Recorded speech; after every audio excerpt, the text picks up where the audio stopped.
Hey guys, in this video, I'm going to be reviewing the New Balance 610T in the Nimbus Cloud with white colorway. So this is one of the first colorways in the recently retroed 610T model. The 610 originally released back in 2012, and now over a decade later, it has been retroed. This particular variant is the, I'd say, lower quality material version of the 610 retro. There is a more expensive version of the 610 called the 610 V1 that actually utilizes suedes and leathers. This variant utilizes mostly synthetic materials. I'll talk about that more during the overview of the shoe, but it is important to note the distinction between the two variants of the recently retroed 610. At first glance, I really like the look of the silhouette. I think it's a cool retro trail model, and I'm excited to review the shoe. So as usual, I'll be doing a full overview of the shoe, as well as an on-feet look, as well as my thoughts and opinions on sizing, comfort, quality, and overall design of the shoe. Starting with the box, the 610T comes in the standard gray New Balance lifestyle box with the NB logo at the top, as well as some NB branding around the box. Starting with the toe box of the shoe,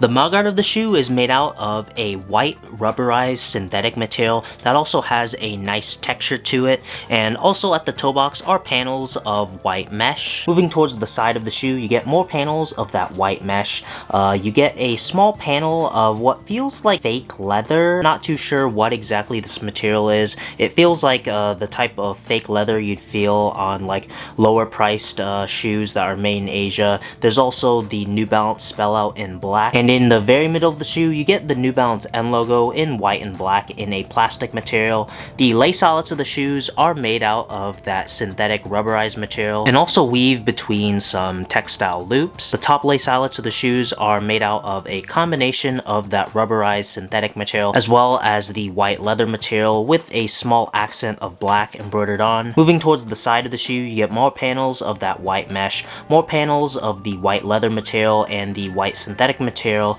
You also get some perforations in that rubberized material. You get more accents of the black embroidery, and near the ankle area of the shoe there is a small triangular badge in that fake leather material with 610 branding printed on in white and beige, as well as a small mountain drawing to indicate that it is a trail shoe, and then that badge is on top of a polyester panel that's in an off-white color. Moving towards the very back of the shoe, you get a continuation of the panel of the polyester material, more panels of the white mesh, more panels of that rubberized textured material, as well as some more black embroidered accents, and the heel tab is made out of fabric in a combination of white and gray, and the medial side is mostly the same as the lateral side of the shoe in terms of color. The only main difference is that the N logo is simply printed onto the white leather instead of being a plastic panel. The shoes come with one set of white oval laces,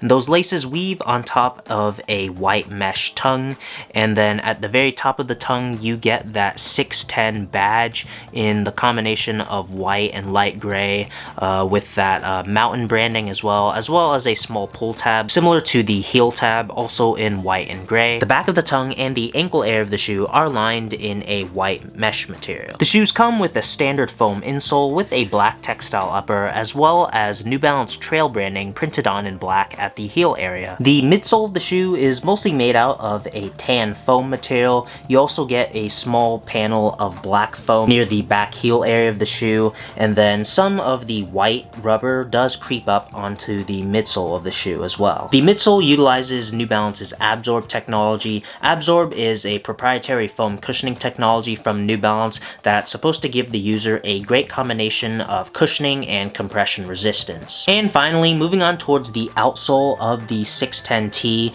as you can see it's mostly made out of white and black rubbers in a trail traction pattern, and you also get some New Balance branding in the very center in white rubber. So now that the overview of the shoes out of the way, I'll lace these up and I'll show you how they look on feet.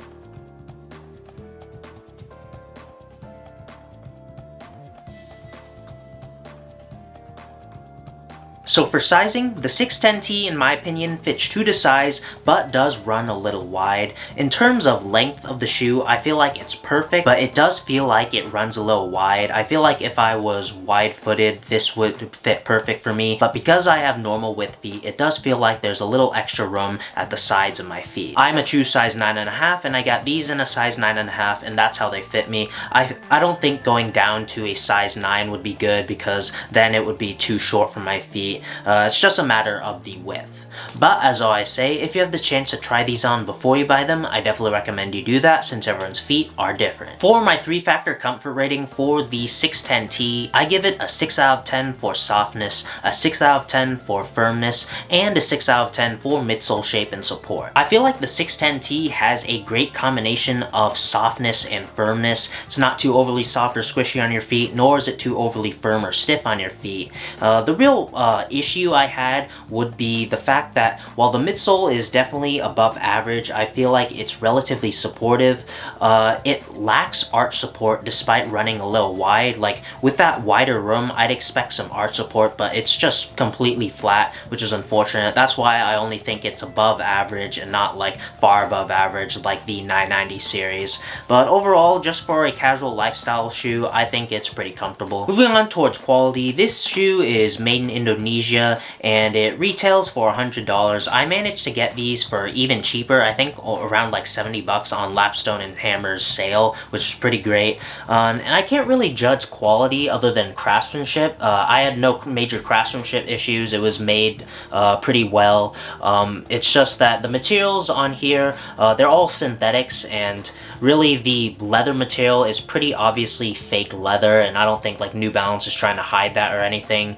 For synthetic materials, I mean, they feel fine, but I can't really judge the quality other than I had no craftsmanship issues on my 610T. Overall, I'm pretty satisfied with my first ever 610T pickup. I think this colorway is simple and clean, Nimbus Cloud in white. You can never really go wrong with that. I think it looks great on the silhouette. I'm not too big of a fan of the more premium colorways right now. I know there are going to be a lot more colorways as the year goes on.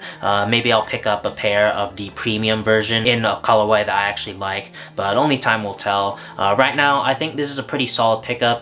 For only $100 or potentially even less, I think you're getting a pretty solid shoe other than the lack of arch support. So that's gonna do it for this video. Like and subscribe if you enjoyed. Follow me on my socials. Consider leaving a super thanks if you really loved the video, and thanks for watching.